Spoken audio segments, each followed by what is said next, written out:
Ravi de vous accueillir. Donc, je suis Fabrice Mortesane, je suis le directeur de l'Institut d'études scientifiques de Cargèse.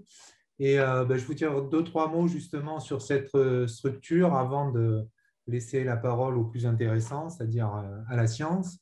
Donc, cet institut, c'est une structure d'appui à la recherche dont la mission est d'accueillir des événements scientifiques qui sont soit des écoles, des conférences, des ateliers. Et c'est une structure qui est dirigée par le CNRS, l'Université de Corse et l'Université de Nice. Donc, c'est une structure qui est assez inédite. Il y en a deux en France, donc Cargèse, et une autre qui est en Savoie, au pied du Mont Blanc. Donc, vous remarquerez que les endroits ne sont pas choisis totalement au hasard. Hein. Il y a besoin pour bien travailler d'avoir des endroits plaisants. Ça fait partie des choses importantes et ça a été parmi les critères de choix.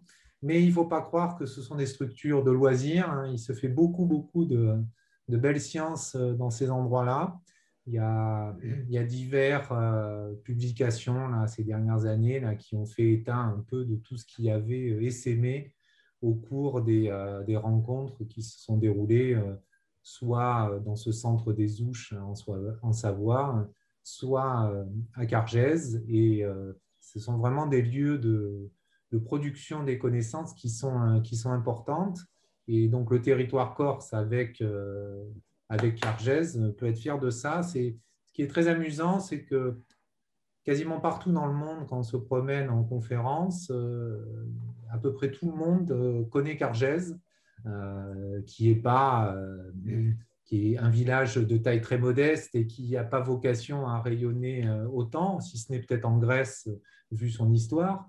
Et pourquoi? Parce qu'il y a énormément de scientifiques qui, à un moment ou un autre de leur carrière, ont fait une école ou une conférence qui les a marqués à Cargèse. Donc, voilà, c'est un grand lieu de connaissance et de savoir.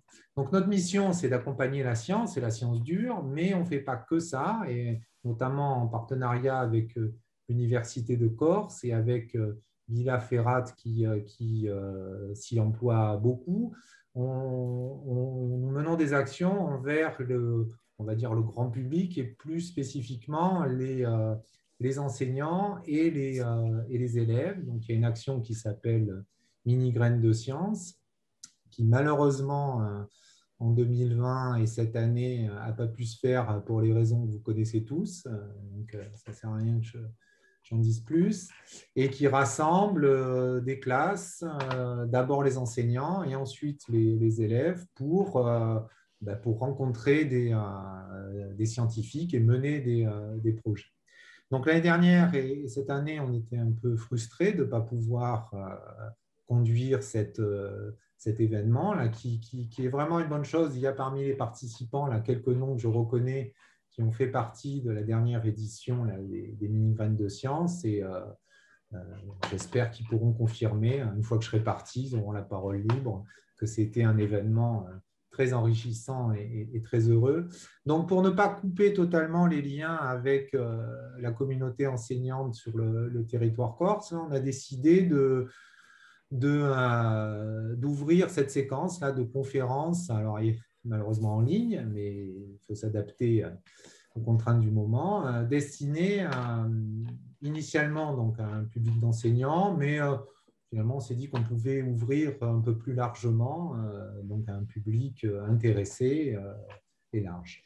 Donc cette opération-là, qui encore une fois bénéficie du dynamisme de Lila Ferrat, s'appuie aussi sur le conseil scientifique de la structure, donc de l'Institut, dont le rôle principal est d'évaluer les projets qui nous parviennent, les projets d'écoles ou de conférences qui veulent se mener à l'Institut. Donc, on sélectionne sur des critères scientifiques quels sont les événements qu'on juge dignes de pouvoir venir et bénéficier de l'environnement. Mais on ne s'interdit pas de faire des choses supplémentaires, et notamment des actions de ce genre.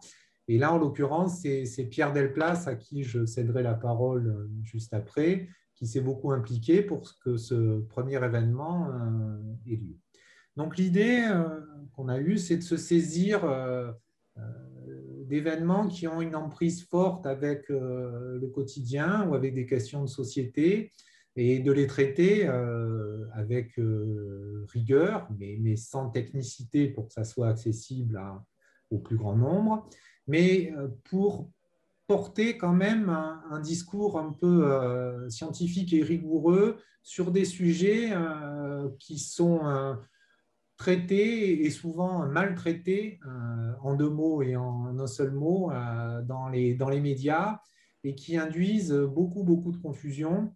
Donc, je pense que c'est important, notamment là, pour vous, enseignants, d'avoir des points de repère pour qu'ensuite, vis-à-vis de vos élèves, il y ait quelques éléments quand même un peu de rigueur scientifique qui soient installés pour éviter des discours complètement hallucinants ou ahurissants.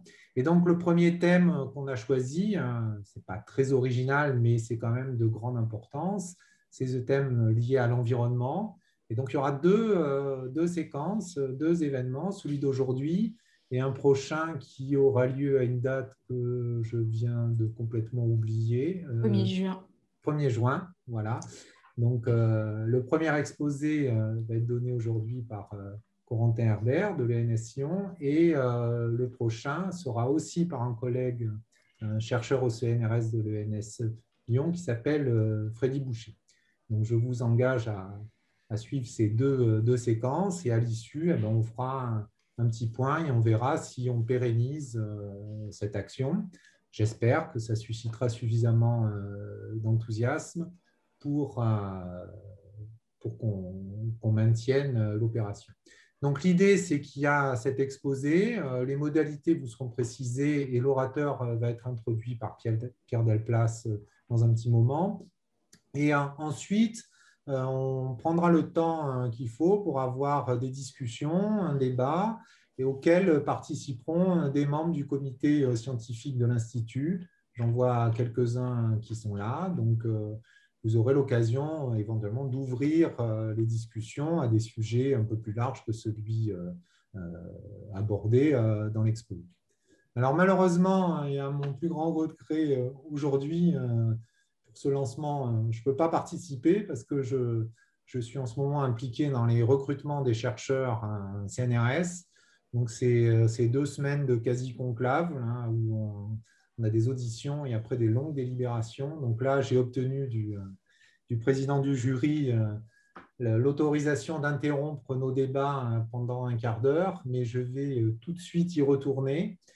Donc, je vous souhaite une bonne conférence, que vous appreniez des choses et surtout un débat riche et fructueux. Hein, ne vous censurez absolument pas sur les questions. Et donc, je vous dis à bientôt, j'espère. Et je laisse la parole à Pierre Delplace qui va à la fois vous introduire le premier orateur et vous préciser un peu les modalités. Voilà, bon courage, amusez-vous bien et enrichissez-vous bien, surtout intellectuellement. Et à très bientôt. Et je filme. Au revoir. Au revoir. Bien, merci Fabrice pour cette introduction. Donc voilà, je suis Pierre Delplace. Je suis en charge d'introduire notre premier intervenant pour cette grande première, Corentin Herbert. Donc Corentin est un chercheur CNRS. Il travaille au laboratoire de physique de l'École normale supérieure de Lyon. C'est un physicien qui en particulier s'intéresse à la physique du climat. Donc c'est un sujet extrêmement vaste, très pluridisciplinaire. Et plus particulièrement, il s'intéresse à l'évolution du climat à travers notamment la dynamique de l'océan, la dynamique de l'atmosphère qui régule cette évolution du climat. Alors, il ne va pas nous parler spécifiquement de ces travaux de recherche récents, il va nous donner un tour d'horizon de ce qu'est le climat et comment on peut l'aborder avec un œil de physicien pendant cette première intervention. Alors, vous êtes libre, bien sûr, de poser des questions. Si à un moment quelconque, il y a vraiment quelque chose qui est passé à travers, qui est absolument pas clair, qui vous empêche de suivre la suite, n'hésitez pas à poser la question tout de suite pour pas être davantage perdu. Si vous avez des questions plus de fond ou plus générales, vous pouvez toujours les poser dans les chats. Je les reprendrai à la fin de l'exposé. Soit j'interromprai Corentin, soit on attendra la fin de la séance où il y aura tout le temps nécessaire pour des questions, des débats et des approfondissements divers. Voilà, maintenant je vous laisse entre de bonnes mains et Corentin, c'est à toi. Merci Pierre. Alors je vais remettre en place le partage d'écran avec ma présentation. J'en ai pour une petite seconde. Hop. Voilà, normalement vous voyez maintenant mon exposé. Très bien, donc bonjour à tous. Avant de commencer, je voudrais dire que je suis très content de faire cette présentation devant vous tous, donc malheureusement devant virtuellement vous tous. Donc ça, c'est un petit peu frustrant, mais comme disait Fabrice, il faut faire avec les contraintes du moment. Je pense que pour moi, la plus grosse contrainte, ça va être de réussir à rester assis sur ma chaise pendant toute la présentation. Donc j'essaie de ne pas me lever pour que vous puissiez continuer à me voir, mais je n'ai pas l'habitude. Voilà. Donc, j'ai un petit peu changé le titre de mon exposé par rapport à ce qui avait été annoncé. J'espère que vous ne m'en voudrez pas. C'est pas de la publicité mensongère. C'est juste, je pense que le titre actuel est plus précis par rapport à ce que j'ai décidé de présenter aujourd'hui.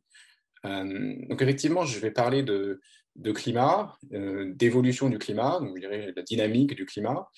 Donc quand on parle de climat, bien naturellement, de nos jours, on pense surtout au changement climatique anthropogénique, c'est-à-dire dû aux activités humaines qu'on est en train de vivre en ce moment. Donc c'est évidemment un sujet crucial, intéressant scientifiquement et important pour le débat public et notre avenir commun.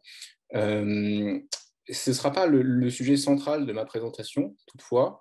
D'abord parce que je ne suis pas forcément le mieux placé pour faire une présentation de ce type, qu'il existe beaucoup d'autres, parce que ce n'est pas le sujet principal de mes recherches.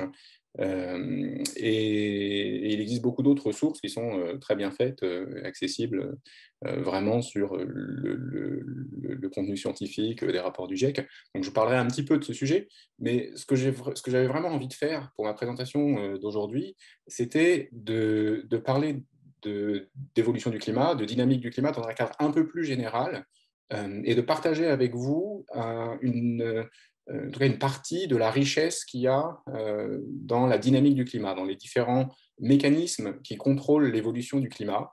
Donc ça peut être des mécanismes physiques, mais aussi des mécanismes chimiques, biologiques, géologiques. Donc là, moi, je vais surtout parler de physique aujourd'hui. Et l'idée principale que je voudrais présenter aujourd'hui, c'est le fait qu'il y a vraiment de nombreuses échelles de temps qui interviennent dans la dynamique du climat. Donc ça, c'est vraiment un truc de physicien, de distinguer différentes échelles de temps avec des mécanismes associés. Et que le climat varie sur différentes échelles de temps, avec des mécanismes qui sont différents, et aussi avec des variations, donc une évolution à ces échelles de temps qui n'est pas de la même nature. Donc ça, c'est ce que j'appelle, dans mon titre, les cycles et les bruits. Donc les cycles, c'est simplement des phénomènes qui peuvent se reproduire de façon périodique dans le temps, ou parfois pas complètement périodique. Et puis, il y a aussi des choses qui sont un peu différentes. Donc ce que j'appelle le bruit, c'est des phénomènes qui semblent se produire plus ou moins au hasard, de façon aléatoire. Voilà, donc ça n'a pas grand-chose à voir avec le bruit acoustique ou la musique. Enfin, si vous me donnez un instrument de musique, je vais jouer au hasard et ça fera du bruit, mais ce n'est pas forcément lié. Voilà, donc bruit, c'est vraiment un nom qu'on donne en physique pour une évolution qui semble se produire un peu au hasard, de manière imprévisible. Voilà, donc c'est une idée qui va être importante dans cette présentation. Alors comme ça semble peut-être un petit peu abstrait, cette discussion sur la différence de nature, d'évolution du climat à des échelles de temps différentes. Donc je vais l'illustrer avec une analogie pour commencer. Donc tout de suite, vous voyez une autre raison d'être frustré de ne pas pouvoir faire cet exposé sur place à Cargèse. Donc c'est très joli, la plage. Donc imaginons, puisqu'on ne peut pas y être physiquement, imaginons par la pensée qu'on est assis sur la plage et qu'on regarde les vagues qui déferlent devant nous sur la plage. Alors, rapidement, on se rend compte d'une chose basique, c'est que le déferlement des vagues, c'est un phénomène qui est plus ou moins cyclique, périodique. Donc, il s'écoule typiquement quelques secondes entre deux vagues successives qui vont venir nous caresser les orteils. Alors, ce n'est pas complètement périodique, en fait. Parfois, il y a un petit peu plus de temps, parfois, il y a un petit peu moins de temps. Et puis, l'amplitude des vagues, elle varie aussi. De temps en temps, elle va un petit peu moins loin sur la plage, puis de temps en temps un peu plus, et puis de temps en temps beaucoup plus, et puis elle va emporter un château de sable qu'on pensait à l'abri. Donc il y a des fluctuations.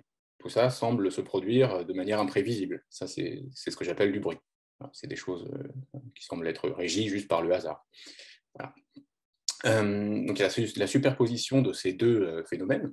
Et puis si on reste longtemps sur la plage, on va se rendre compte qu'il y a aussi une évolution beaucoup plus lente. Donc, au bout d'un moment, la hauteur, on va se rendre compte que la hauteur moyenne à laquelle les vagues déferlent, elle change, ce n'est pas toujours la même. Donc, si la marée monte, la hauteur moyenne va monter, et si la marée descend, la hauteur moyenne va descendre. Donc, je me rends compte que donc ça, cet argument, il marche peut-être un peu moins bien en Méditerranée, ça marcherait mieux si je faisais l'exposé en Bretagne ou sur la côte basque, mais enfin je pense que tout le monde voit quand même ce dont je veux parler. Donc il y a cette dynamique à temps long qui est due à la marée. Et puis si on pourrait pousser le raisonnement encore un petit peu plus loin et puis dire que l'amplitude des marées elle-même, elle varie dans le temps, sur des temps un peu longs, mais la marée d'un jour n'est pas la même que la marée du lendemain, etc. Et puis la dynamique de l'amplitude des marées est elle-même assez complexe, assez imprévisible. Ce n'est pas du tout quelque chose de parfaitement périodique.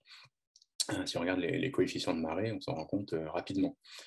Voilà, donc ce que je voudrais faire dans cette présentation, c'est essentiellement décomposer la dynamique du climat, c'est-à-dire la façon dont le climat évolue dans le temps, de la même manière que ce que je viens de faire pour la dynamique des vagues sur la plage.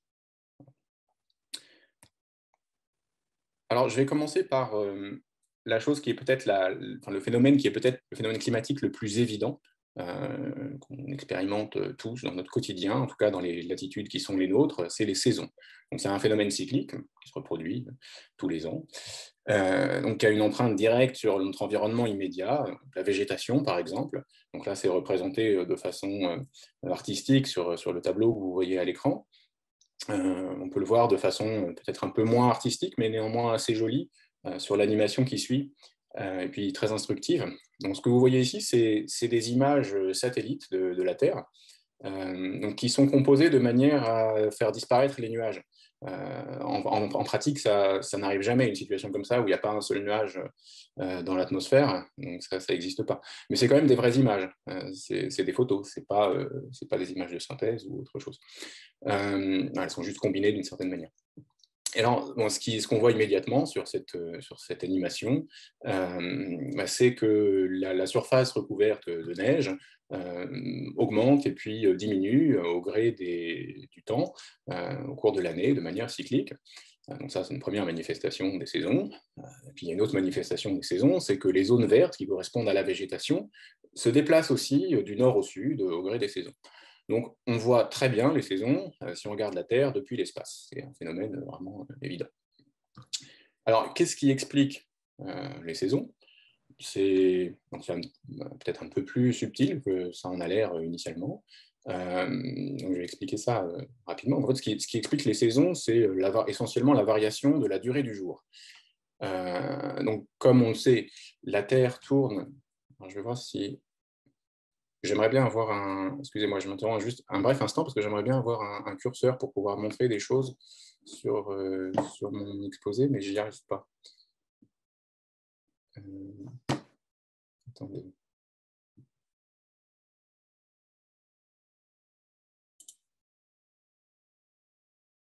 Si je fais ça,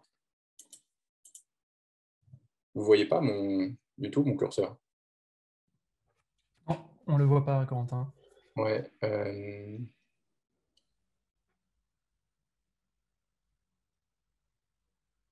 Bon, je me rends compte que je ne sais pas faire ça.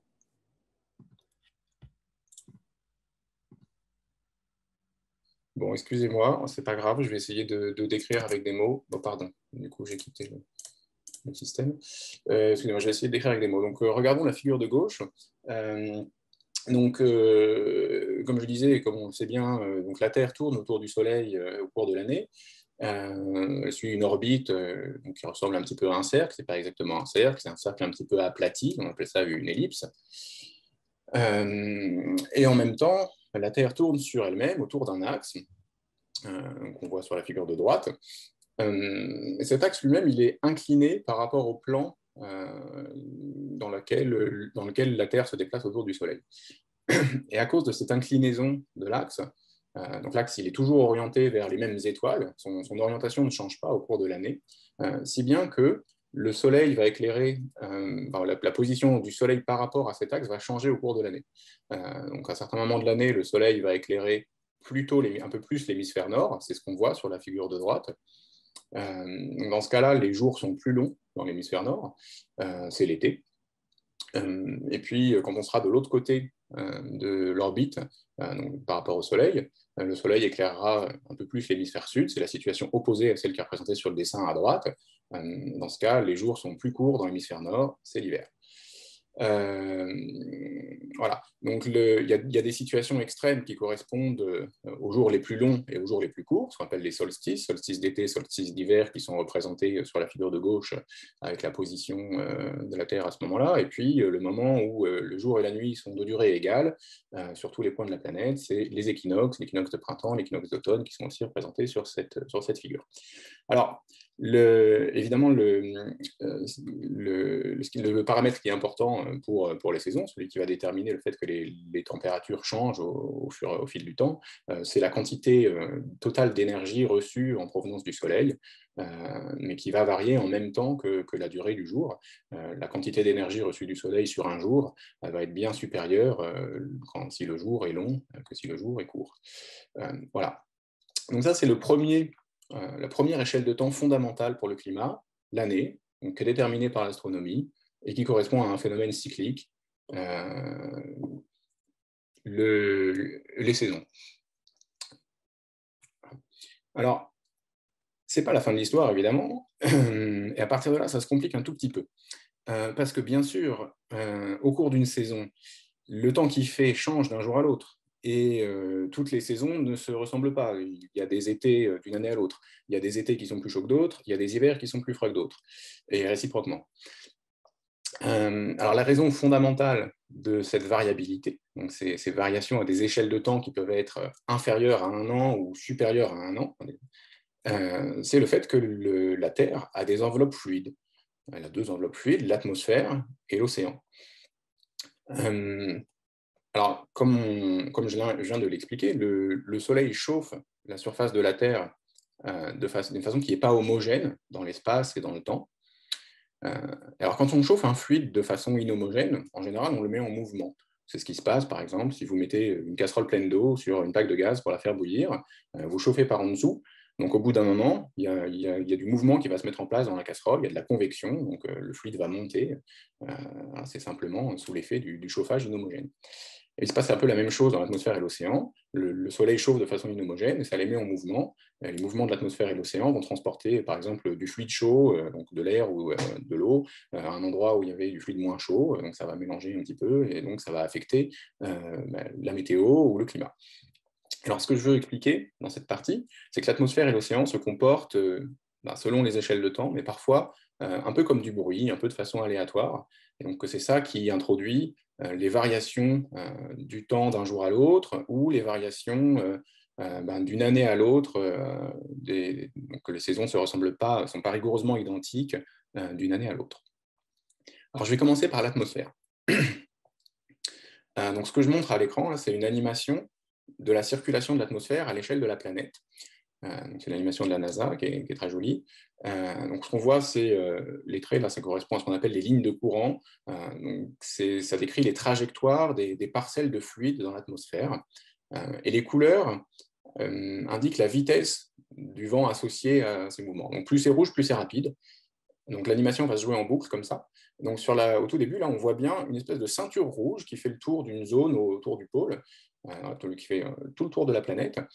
Donc ça, c'est une sorte de ceinture de vent très fort. Donc on appelle cette ceinture le courant G, souvent, ou en anglais on dit le jet stream, et c'est un mot qu'on utilise aussi en français de temps en temps. Alors c'est des vents qui vont à des vitesses de l'ordre de 100 km/h ou plus en permanence, des vents d'ouest, ils vont toujours d'ouest en est. Ils soufflent plutôt haut dans l'atmosphère, à une altitude d'environ 10 km. Et ce jet stream, il est extrêmement important pour la météorologie, parce qu'essentiellement, il sépare des masses d'air polaires, froids au nord, et puis des masses d'air subtropicales qui sont bien plus chaudes au sud. Et alors, ce courant G, il a une dynamique qui est pas triviale, qui est un peu compliquée, un peu imprévisible, on dit turbulente, il oscille un peu dans tous les sens. Donc parfois, il est assez... il souffle assez droit le long des cercles de latitude, c'est vraiment des vents qui vont d'ouest en est, et puis parfois il fait des oscillations, des méandres autour des cercles de latitude, comme là à l'écran, au nord des États-Unis, vous voyez qu'il y a un espèce de méandre qui se forme. Alors associé à ces méandres, on voit des tourbillons aussi, des grands tourbillons qui tournent dans un sens ou dans l'autre, qui sont ce qu'on appelle des anticyclones ou les dépressions. Donc ça, c'est des caractéristiques qui sont bien connues des prévisions météo. Alors, c'est vraiment le passage de ces cyclones, ces dépressions et de ces anticyclones sous l'effet de la dynamique du jet stream qui va gouverner la météorologie sous nos latitudes. Donc, c'est cette dynamique-là qui est vraiment importante pour la météo. Donc, le problème, c'est que, comme je disais avant, c'est une dynamique qui semble très peu régulière. Ce n'est pas un écoulement de fluide stable, toujours pareil. C'est très instable et ça semble assez imprévisible. Donc, un des premiers à avoir formalisé le problème de l'imprévisibilité de l'écoulement atmosphérique, la façon dont l'atmosphère se met en mouvement, c'est Henri Poincaré. Donc, il n'avait pas vu le film de la NASA, mais il avait bien compris le problème. J'aime beaucoup cette citation, parce qu'elle date du début du XXe siècle, et elle contient plein d'idées qui ont été développées par la suite. On ne sait pas toujours qu'en fait, il y avait déjà l'essentiel de ces idées dans les travaux de Poincaré.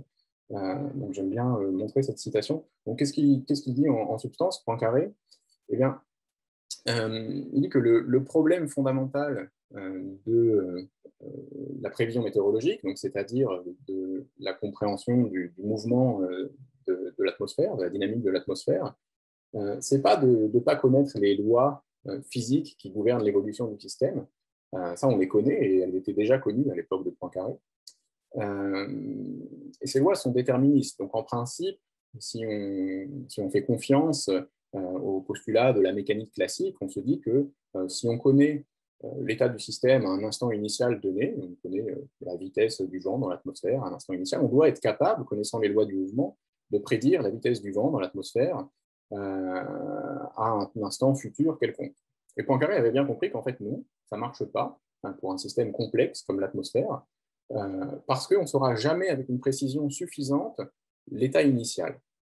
C'est ce qu'il dit, quand il dit 1/10 de degré en plus ou en moins en un point quelconque, le cyclone éclate ici et non pas là, et il étend ses ravages sur des contrées qu'il aurait épargnées. Donc il y a cette idée-là. Et à cause du fait qu'on ne connaisse pas suffisamment bien, qu'on est incapable de connaître avec suffisamment de précision les conditions initiales, les phénomènes météorologiques apparaissent comme dus au hasard, comme aléatoires. Voilà. Alors, je vais expliquer un petit peu cette idée, parce que ce n'est pas évident, mais c'est vraiment une idée clé. Donc, ce que Poincaré explique, le problème de la connaissance suffisamment précise de la condition initiale, on appelle ça maintenant, ce phénomène-là, la sensibilité aux conditions initiales. C'est une idée qui a été beaucoup développée et popularisée par un autre mathématicien qui est américain, qui s'appelle Ed Lorenz, qui a travaillé sur ce sujet dans les années 60 et 70, et qui est responsable d'une image qui est assez connue en général du grand public, qu'on appelle l'effet papillon. Il y a eu des films ou des livres, je pense aussi, qui se sont inspirés de cette image. Donc, l'idée de base, c'est l'idée que des petites causes puissent avoir des grands effets parce qu'elles sont amplifiées par différents phénomènes.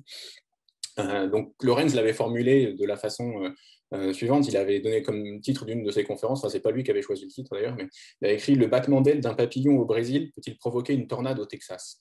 Voilà, donc c'est cette idée qu'un petit effet peut être amplifié et avoir au bout d'un certain temps une conséquence qui soit vraiment observable, macroscopique, vraiment une conséquence grande. Alors, pour illustrer le problème de la sensibilité aux conditions initiales, je vais utiliser un petit modèle mathématique qui a été développé par Lorenz, mais qui cherchait vraiment à simplifier le problème pour comprendre l'essence la plus basique du problème de la sensibilité aux conditions initiales.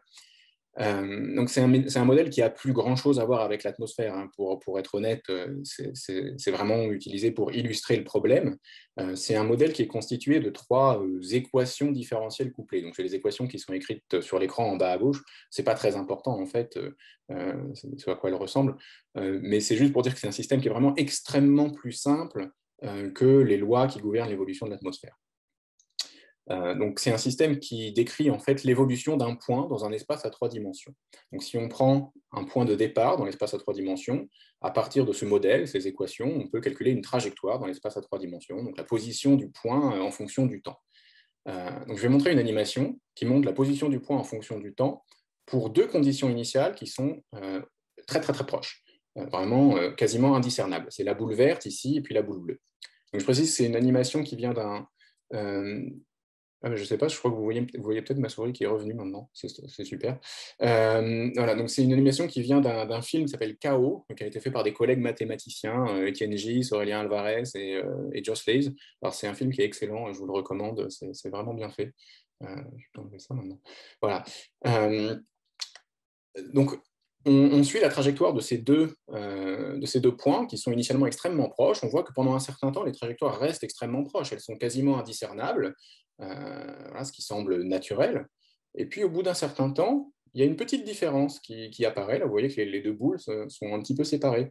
Et puis, si on attend suffisamment longtemps, on va voir que les trajectoires qui étaient parties de points vraiment extrêmement proches, elles vont avoir plus rien à voir du tout, elles vont évoluer de manière complètement indépendante. Voilà, c'est ce qui se passe maintenant. Si bien que s'il y en a une qui correspond, disons, à l'atmosphère réelle et l'autre à une petite erreur qu'on a fait sur l'état initial de l'atmosphère, au bout d'un certain temps, d'un temps fini, on a une erreur qui devient énorme. On n'est pas du tout au bon endroit si on fait une prévision météorologique.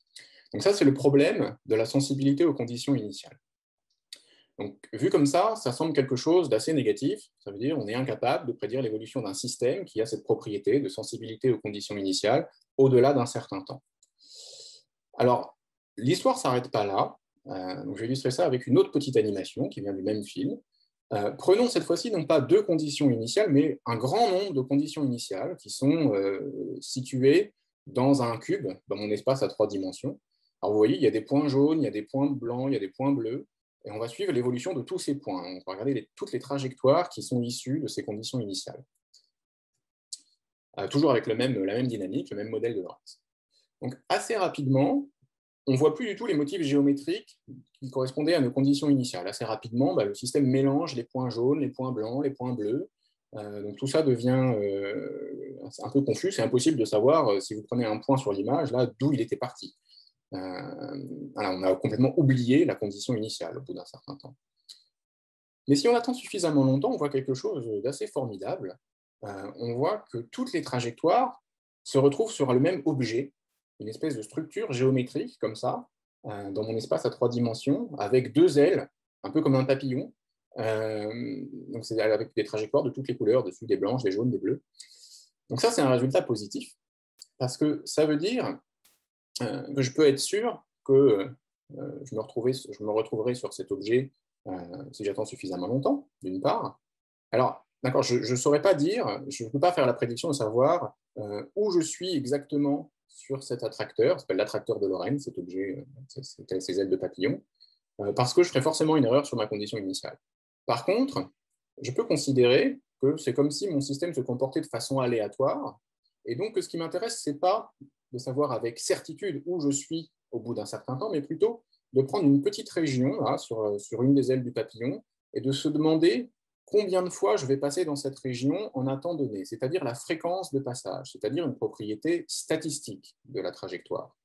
Et le miracle, c'est que cette grandeur-là, la fréquence de passage, dans chacune des régions de cet objet, là, l'attracteur de Lorentz, elle ne dépend pas de la condition initiale. Ce sera la même si je suis parti d'un point bleu ou d'un point blanc ou d'un point jaune.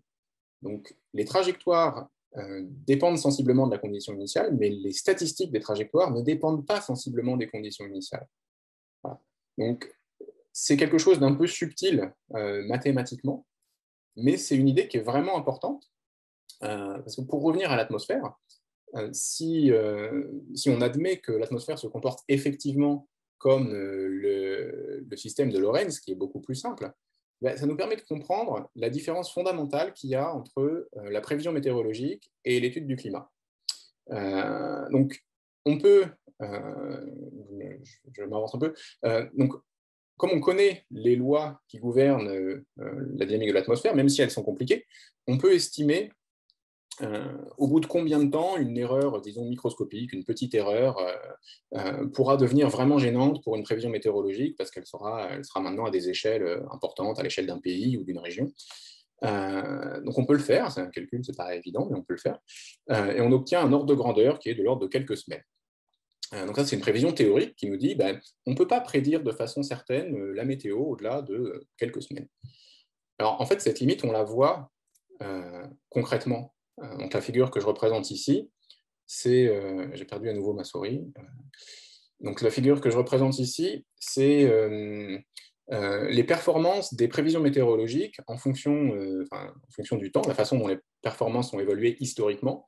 Donc en abscisse, vous avez l'année, et puis en ordonnée, vous avez un score qui mesure la fiabilité des prévisions météo, en fait.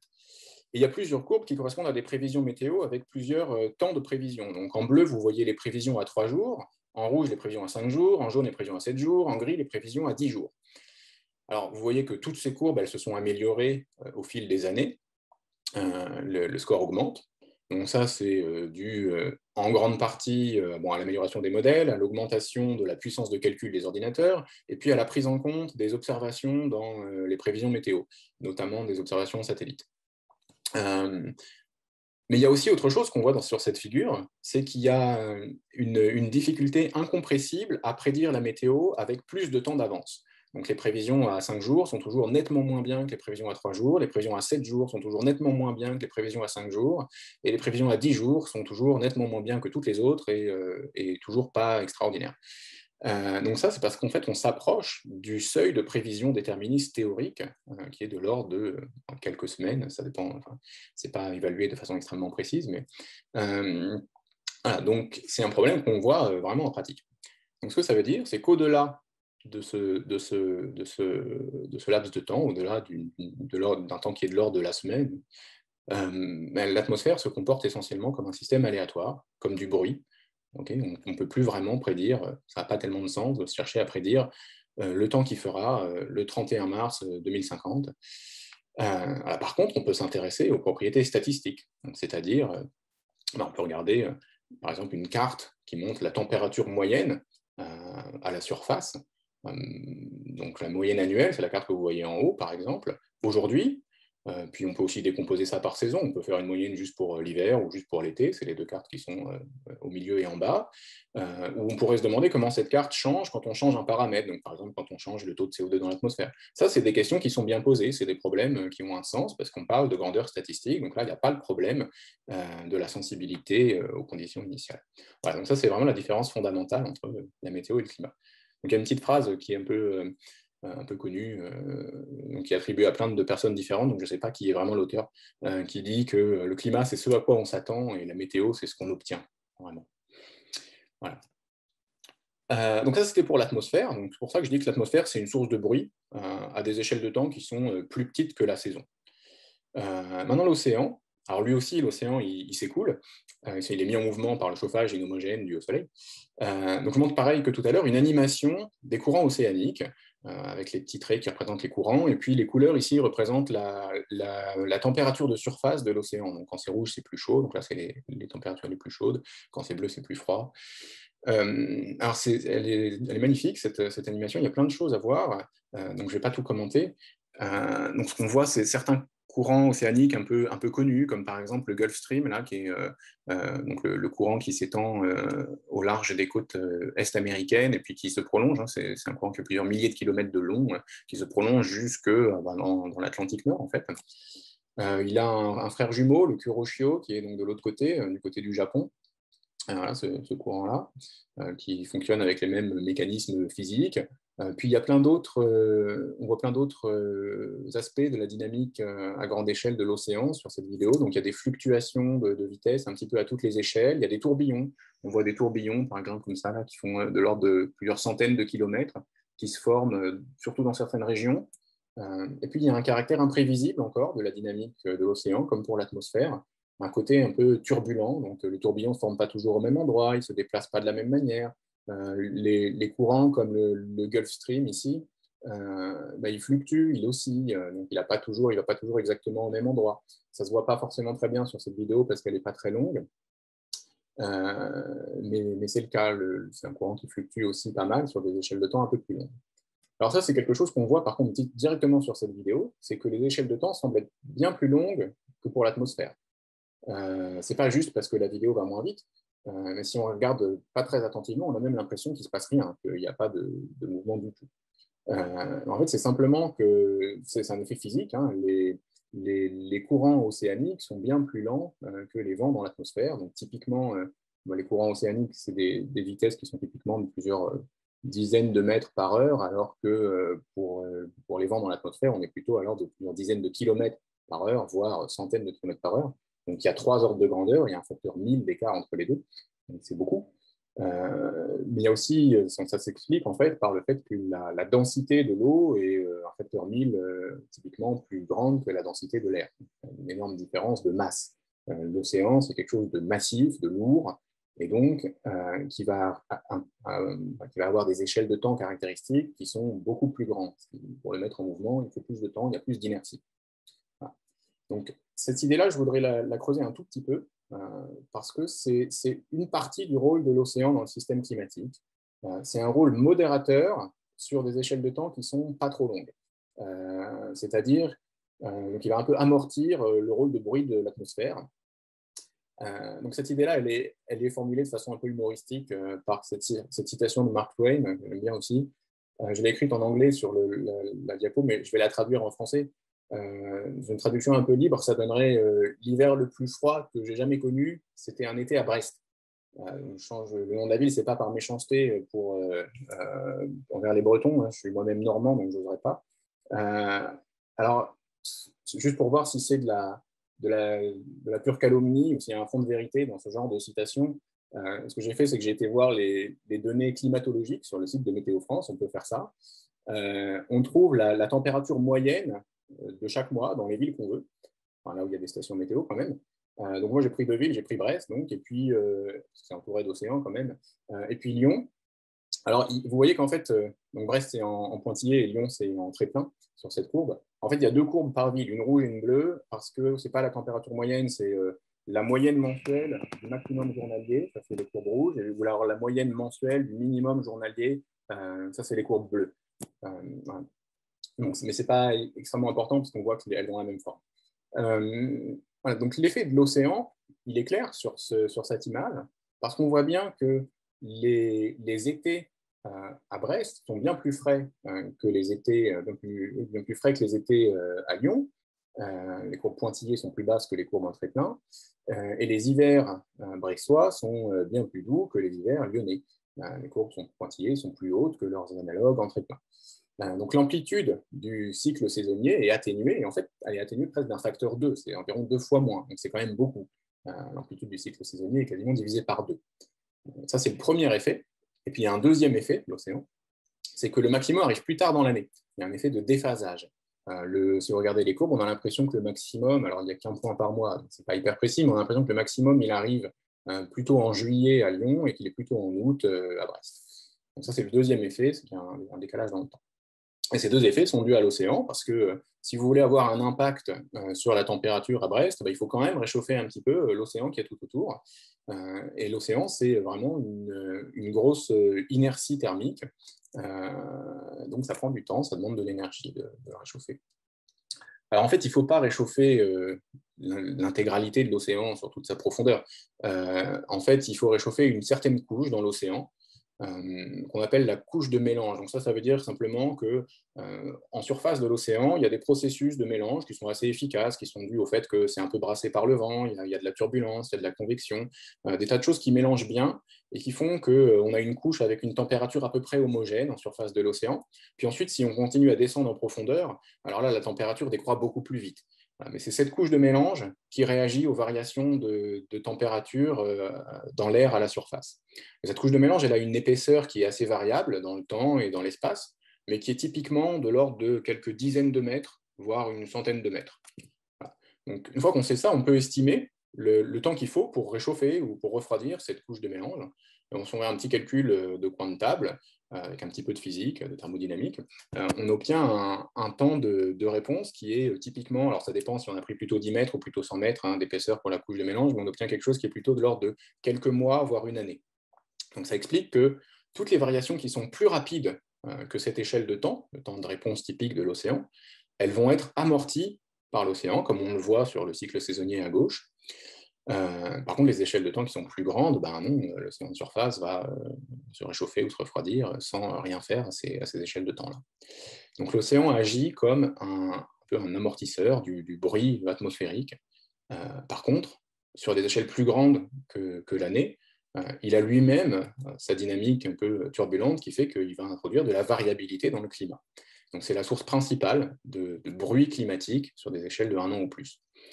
Alors, il y a un exemple qui est connu, peut-être le plus connu de tous, de rôle de l'océan sur le climat, qui fait que les saisons d'une année à l'autre ne se ressemblent pas, enfin, en tout cas ont des différences. C'est le phénomène qu'on appelle El Niño. C'est le phénomène qui est illustré sur cette image. Donc, El Niño, c'est ce qui se produit quand l'océan Pacifique tropical, donc au large des côtes du Pérou, puis vous voyez que ça va en fait assez loin vers l'ouest de l'océan Pacifique, se réchauffe à une température qui est nettement plus élevée que sa température habituelle, disons, donc de l'ordre de quelques degrés. Alors comme ça, c'est un phénomène localisé, mais en fait, il y a un impact global. Hein. Quand il y a El Niño, il y a des régions qui sont plus chaudes, des régions qui sont plus froides que d'habitude, des régions qui sont plus humides, des régions qui sont plus sèches. Ça a vraiment un impact global sur la planète. Et si on fait la moyenne de tous ces effets-là, l'effet global, c'est quand même des années qui sont plus chaudes que les autres. Voilà, donc El Niño, c'est un exemple bien connu de variabilité climatique à cause de la dynamique de l'océan, et c'est un phénomène qui se reproduit d'une façon qui n'est pas complètement prévisible. Donc c'est un peu un exemple de bruit. Alors, la présence de ce genre de bruit à des échelles de temps de 1 an ou plus peut poser problème si on se pose des questions du type comment on distingue un changement climatique forcé, donc par exemple parce que les activités humaines modifient la composition de l'atmosphère. Comment on fait pour distinguer ces changements-là des changements qui sont naturels, qui viennent simplement des fluctuations du bruit? Donc ça, c'est un problème qui est vraiment important pour comprendre les travaux qui sont présentés dans les rapports du GIEC. Donc c'est traité en détail dans les rapports du GIEC. Là, je vais simplement expliquer les idées sans entrer dans le détail. Donc, une courbe qu'on regarde souvent, c'est la moyenne de température. On la regarde souvent parce que c'est très parlant. C'est la moyenne de température de surface moyennée sur tout le globe. Donc, c'est la courbe que je montre ici. En fait, il y a 3 courbes, il y a 3 mesures différentes. Mais vous voyez qu'elles sont plutôt assez bien en accord, là, les courbes noires, orange et rouge. Alors, sur cette courbe, on voit qu'il y a de la variabilité interannuelle. Donc, le bruit dont je parlais tout à l'heure, on voit que les courbes elles sont bruitées. D'une année à l'autre, il y a des fluctuations qui peuvent être assez grandes quand même. Donc, par exemple, en 98, il y a un pic qui correspond à une année El Niño exceptionnelle. Il y a eu un El Niño très fort cette année-là. Et puis, il y a même des corrélations à des échelles un peu plus grandes que l'année. Il y a des moments où on a l'impression qu'il y a des plateaux. Voilà. Donc, si on veut reprendre l'analogie que j'avais en début d'exposé, la question qu'on se pose là, c'est comment on fait pour savoir que la marée monte si on observe seulement quelques vagues? Donc, la réponse, c'est que c'est difficile. Il faut observer plus longtemps pour observer beaucoup de vagues et être capable de voir qu'en fait, si on regarde sur un temps suffisamment long, non, ok, ça oscille à cause du phénomène périodique des vagues, mais en fait, au bout d'un moment, ça monte ou ça descend. Donc là, sur ce genre de figure, on peut déjà répondre. Une première chose, c'est qu'on a quand même suffisamment de données pour avoir une idée du fait qu'il y a une tendance de fond. Il ne faut pas regarder des toutes petites périodes. Par contre, si on regarde, par exemple, l'ensemble du XXe siècle, on voit qu'il y a une tendance de fond. Il y a une hausse qui dépasse la variabilité interannuelle telle qu'on peut l'estimer à partir d'une courbe comme celle-ci. Alors, il pourrait y avoir un phénomène naturel qui fait qu'il y a une variation de la variabilité interne à l'échelle d'un siècle, mais on ne connaît pas vraiment de mécanisme qui permettent de faire ça avec ce genre d'amplitude. Voilà. Donc ça, c'est une partie de la réponse. On peut aussi répondre en se disant qu'il y a d'autres observables que la température de surface. C'en est une qu'on aime bien parce que c'est celle qu'on connaît, nous, êtres humains, parce qu'on vit à la surface. Mais on peut aussi regarder en fait, beaucoup d'autres observables du système climatique, comme par exemple le niveau de la mer. Si vous regardez le niveau de la mer, vous voyez que c'est beaucoup moins bruité comme courbe. Il y a beaucoup moins de variations interannuelles comme sur la courbe de température de surface. On voit une hausse qui semble beaucoup plus lisse au cours du temps. Donc ça, c'est une autre partie de la réponse, c'est qu'on a en fait pas une seule observable, mais on a un ensemble d'observables qui correspondent au même phénomène et dont certaines sont moins sujettes aux fluctuations, aux effets du bruit. Voilà. Alors enfin, on a aussi des mécanismes physiques, des scénarios physiques qui permettent d'expliquer le comportement de ces courbes et de savoir que ce qui se passe quand on regarde ces courbes-là, ce n'est pas simplement une fluctuation naturelle. Donc plus précisément, on sait qu'il y a des émissions de dioxyde de carbone en particulier, et puis d'autres choses. On sait que, que l'augmentation de la hausse de CO2 dans l'atmosphère est due aux activités humaines, et on sait que ce forçage doit générer une réponse qui colle avec celle qu'on observe, sur toutes les différentes observables du système climatique. Alors, il y a une façon de faire ce que je viens de dire de manière assez rigoureuse, en fait. Donc ça, c'est très bien, c'est fait de façon extrêmement détaillée dans les rapports du GIEC. C'est sans doute l'un des arguments les plus convaincants, qui permet de dire avec une certaine certitude, quantifier statistiquement, que la hausse de la température, par exemple, c'est ça que je montre ici, n'est pas un effet naturel. Donc l'idée, c'est simplement de prendre des modèles de climat, donc de faire des simulations qu'on va forcer de deux manières différentes. Dans une première, on va les forcer simplement avec les causes naturelles, donc ça veut dire les variations légères de l'insolation due à l'activité du Soleil, et puis aussi le volcanisme qui a tendance à refroidir le climat. Et puis, on va faire beaucoup de simulations avec des modèles différents pour avoir une estimation de la variabilité interannuelle. Donc ça correspond, pas juste interannuelle, de la variabilité naturelle tout court, ça correspond à l'enveloppe formée par les courbes jaunes et bleues là, que vous voyez. Il y a plein de courbes. Donc ça décrit la variabilité interne du système. La courbe rouge et la courbe bleue foncée en gras correspondent à la valeur moyenne. Et donc sur la courbe du haut, là, où il n'y a que les forçages naturels, on voit qu'au bout d'un certain temps, grosso modo dans les années 90, les observations se détachent vraiment, elles sortent du domaine, elles sortent de l'enveloppe jaune, là, elles sortent du domaine de la variabilité naturelle, donc le phénomène ne peut pas être expliqué simplement à l'aide des forçages qui sont représentés dans ces simulations. Alors que si vous rajoutez donc les forçages appelés humains, c'est-à-dire essentiellement la hausse du CO2, mais pas uniquement, il y a aussi des modifications d'aérosols et d'autres choses, et bien les courbes deviennent statistiquement indiscernables des observations. Voilà, donc ça c'est l'idée de base de l'attribution du changement climatique anthropogénique. Ok. Je ne sais pas trop où j'en suis au niveau du temps, j'aimerais bien... Ça va? Oui, c'est bon, tu peux continuer. D'accord, très bien, merci Pierre. Donc jusqu'ici, là, j'ai parlé de la dynamique du climat à différentes échelles de temps, mais qui sont finalement toutes des échelles de temps assez courtes, pas plus d'une vie humaine. Donc c'est ce qui est bien maigre par rapport à l'âge de la planète. Donc évidemment, il y a eu aussi des changements de climat sur des échelles de temps bien plus longues. Donc c'est ça dont je voudrais parler dans ma dernière partie. Donc ces échelles de temps bien plus longues, et ces variations de climat sur des échelles de temps bien plus longues, elles sont documentées, on n'a pas de mesures. C'est des échelles de temps qui sont trop longues pour qu'on ait des mesures de ce qui s'est passé, des mesures directes, je veux dire, comme sur les courbes que j'ai montrées à l'instant. Donc on a des traces de ces changements climatiques à des échelles de temps plus longues qui sont des traces géologiques. Il y a tout un champ de recherche qui cherche à analyser ces traces géologiques et à formuler des hypothèses théoriques, à construire des modèles pour les expliquer, donc ce qu'on appelle la paléoclimatologie ou le paléoclimat.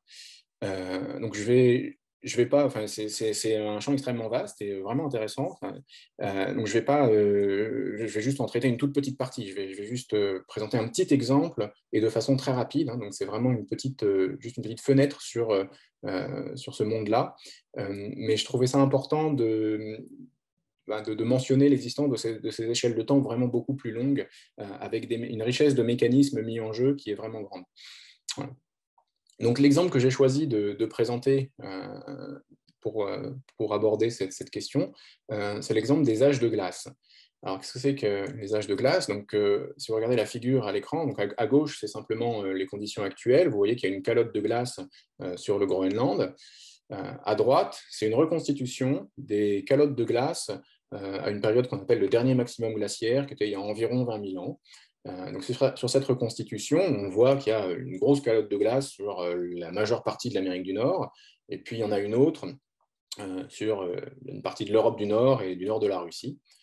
Donc cette reconstitution, elle est faite en mesurant les vitesses de déplacement verticales des continents. Donc l'idée, c'est juste que s'il y a 20 000 ans, il y avait ces énormes calottes de glace sur les continents, donc ça faisait, on estime, de l'ordre du kilomètre d'épaisseur, parfois plus, parfois plusieurs kilomètres.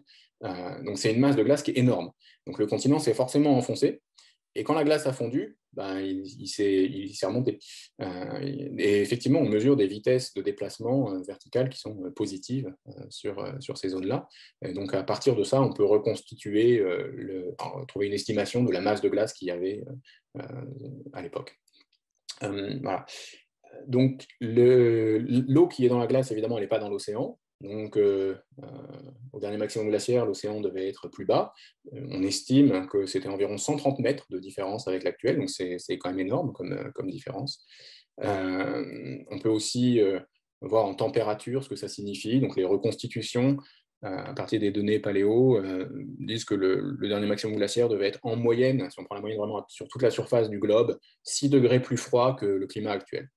Mais en fait, il y avait énormément de disparités géographiques. Il y avait des effets locaux beaucoup plus forts, notamment près des calottes, où la différence était beaucoup plus grande.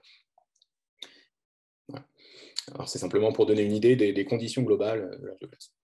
Alors, ce phénomène d'âge de glace, c'est quelque chose qui est assez ancien, qui a été découvert au 19e siècle, en fait, par les géologues, qui se sont rendus compte qu'il y avait des traces du passage de glaciers dans le passé, qui devaient être bien plus étendus que ce qu'ils étaient au moment où les géologues les ont observés, dans différents endroits de l'Europe, donc en Suisse, en Scandinavie, en Écosse.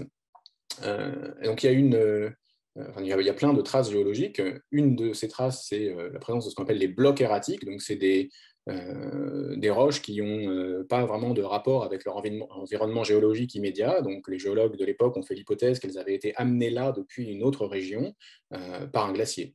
Donc vous voyez un exemple sur la photo à gauche qui vient de pas très loin de chez moi. C'est ce qu'on appelle le gros caillou de la Croix-Rousse à Lyon. Et puis à droite, une reconstitution du trajet de blocs erratiques qui ont été amenés dans différents endroits de la région par les glaciers dans un âge glaciaire du passé. Donc c'est un problème qui est assez ancien et qui est assez central en paléoclimat, le problème des âges de glace. Mais ces observations dont je viens de parler, elles sont assez qualitatives. On ne peut pas dire des choses extrêmement précises, quantitatives à partir de ça. Donc la plupart des progrès récents ont eu lieu plutôt dans la deuxième moitié du XXe siècle, où on a été capable d'avoir des informations bien plus précises sur ce qui s'est passé, la différence entre les âges glaciaires, ce qu'on a appelé ensuite les périodes interglaciaires, et donc la dynamique de ces changements climatiques. Donc c'est les courbes que je vais décrire maintenant. Ces courbes, on les obtient avec deux sources principales de données. La première source de données, c'est les sédiments marins.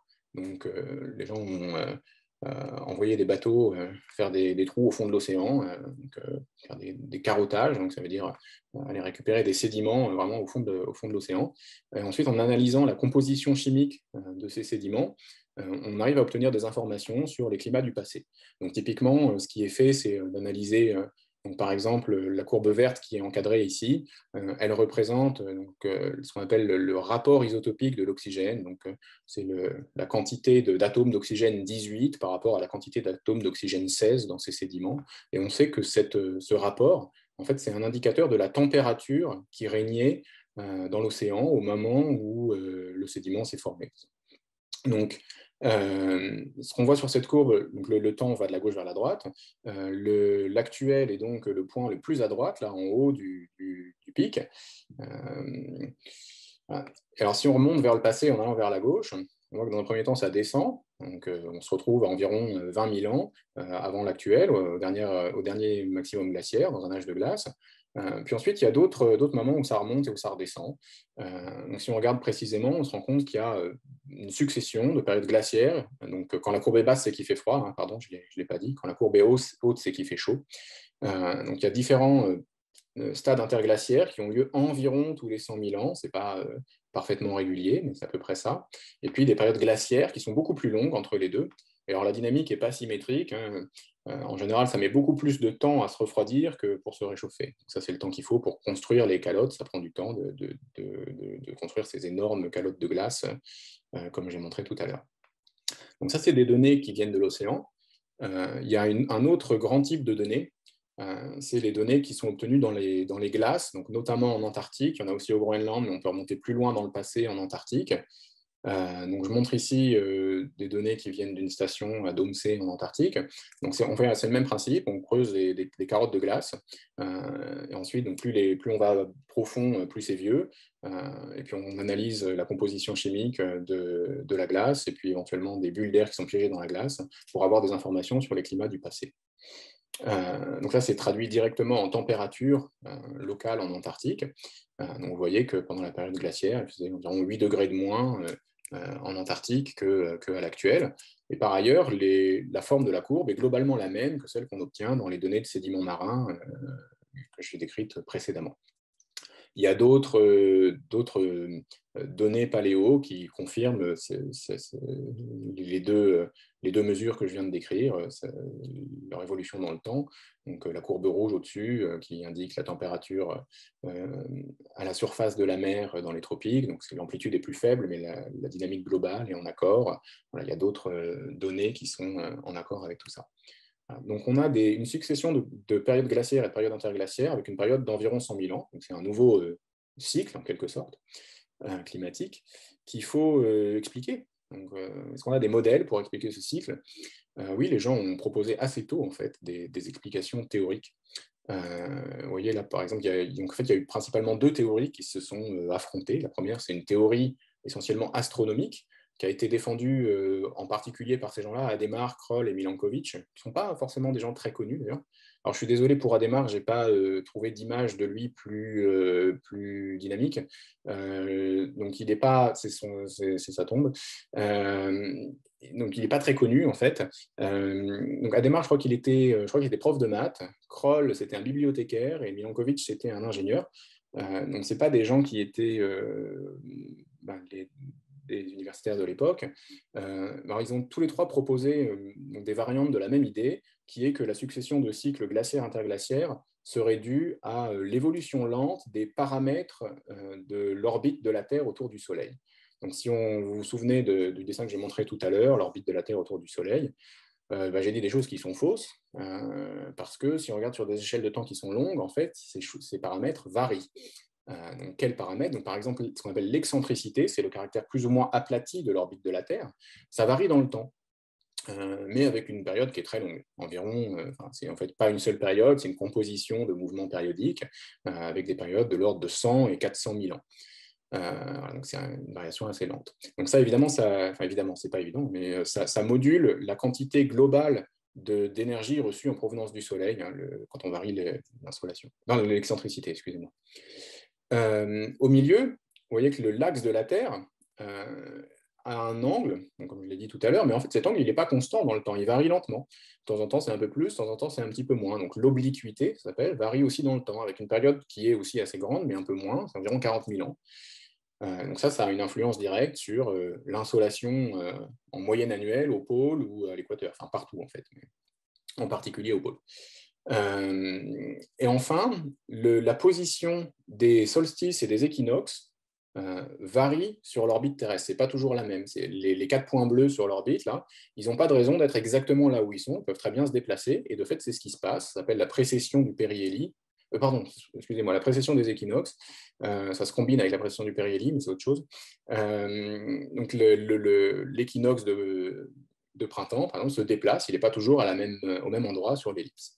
D'accord ? Et donc, cette variation-là, elle module l'insolation donc à différentes latitudes en été, donc qui est un paramètre important pour la croissance et la fonte des calottes de glace. Donc, ça, c'est une partie de la réponse des cycles glaciaires interglaciaires, parce que quand on analyse les données que j'ai montrées tout à l'heure, les données de sédiments marins et de calottes de glace, on retrouve ces périodes qui viennent de l'astronomie. Elles apparaissent effectivement dans les signaux que j'ai montrés avant.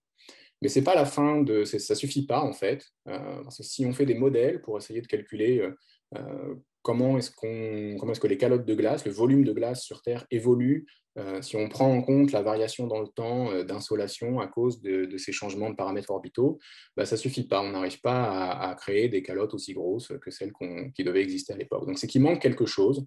Alors ce qui manque, c'est certainement l'autre partie du problème, la deuxième théorie qui a été proposée par des gens qui sont un peu plus connus globalement, comme Fourier et Arrhenius, donc en tout cas en physique et en chimie. Donc Arrhenius, d'ailleurs, c'est assez remarquable parce que donc il s'était intéressé au problème des âges de glace, mais à cette occasion, c'était un des premiers à avoir calculé quelque chose qui nous intéresse encore énormément aujourd'hui dans le cadre du problème du réchauffement climatique anthropogénique, à savoir ce qu'on appelle la sensibilité climatique. C'est-à-dire de combien la planète se réchauffe si on double la quantité de dioxyde de carbone dans l'atmosphère. Il avait fait un calcul de coin de table, tout seul à la main, et il avait obtenu une valeur qui est pile dans l'intervalle qu'on estime aujourd'hui, avec des modèles beaucoup plus compliqués sur des ordinateurs hyper performants. Donc c'est assez remarquable. Voilà, donc c'est un des premiers à avoir eu l'idée que peut-être les activités humaines pouvaient avoir vraiment un impact sur le climat. Donc, ce qu'ils ont proposé, ces gens-là, qui étaient vraiment impliqués dans la découverte de l'effet de serre, c'est que simplement les âges de glace étaient dus à des variations de concentration de gaz à effet de serre dans l'atmosphère, en particulier de CO2. Alors, ils ne le savaient pas à l'époque, mais effectivement, le CO2 a varié conjointement avec les autres données paléoclimatiques que j'ai montrées précédemment. Ça, nous, on le sait parce qu'on analyse les bulles d'air qui sont coincées dans les carottes de glace. Donc, on a des estimations de la concentration en dioxyde de carbone en fonction du temps sur les 800 derniers milliers d'années sur cette image. C'est la courbe verte encadrée ici, qui semble effectivement suivre la succession des âges glaciaires, interglaciaires. Alors, où était ce carbone s'il n'était pas dans l'atmosphère pendant les âges de glace? Donc, il n'était pas dans la biosphère, pas dans la lithosphère, donc certainement plutôt dans l'océan. Donc, on croit savoir que dans un océan glaciaire, on pouvait dissoudre plus de carbone. Voilà. Donc, ce qui explique la différence. Une différence d'environ 100 ppm, donc ce qui est quand même partie par million, donc ce qui n'est pas négligeable. Voilà. Une dernière chose que je veux dire avant de m'arrêter, c'est que cette contribution du cycle du carbone au cycle glaciaire interglaciaire, donc elle est intéressante parce que elle agit un peu comme ce qu'on appelle une rétroaction positive. Ça veut dire que c'est un phénomène interne à la dynamique du système climatique qui amplifie une perturbation extérieure. C'est ça qu'on appelle une rétroaction positive. Il y a l'astronomie qui modifie l'insolation, mais ça ne suffit pas. Il y a besoin d'une rétroaction positive pour amplifier ce signal et vraiment observer des différences de climat. Donc ça, c'est une rétroaction positive. Alors, ce qui est intéressant, c'est que le cycle du carbone, sur des échelles de temps encore plus longues, de l'ordre de la centaine de milliers d'années, agit comme une rétroaction négative. On pense que c'est le mécanisme principal qui fait qu'on a gardé de l'eau liquide à la surface de la Terre pendant un temps aussi long, donc de l'ordre du milliard d'années. C'est quand même remarquable de stabilité. Donc c'est aussi un facteur qui peut jouer comme un facteur stabilisant. Voilà. Donc cette notion de rétroaction, elle est importante dans la littérature du climat, donc vous l'entendrez peut-être, en particulier pour une partie de recherche actuelle sur les changements climatiques futurs, parce qu'il y a bien d'autres mécanismes de rétroaction dans le système climatique, dont certains sont, une grande partie, mal comprises. Donc une question que les gens se posent beaucoup, c'est de savoir s'il y a des rétroactions positives suffisamment grandes pour pouvoir faire basculer la planète dans un climat complètement différent de celui qu'on connaît actuellement. Et si c'est le cas, quel est le seuil d'instabilité ? Donc je ne vais pas expliquer ça, mais c'est vraiment un problème qui génère beaucoup d'intérêt aujourd'hui. Il y a plein de choses encore qu'on ne comprend pas à ce sujet-là.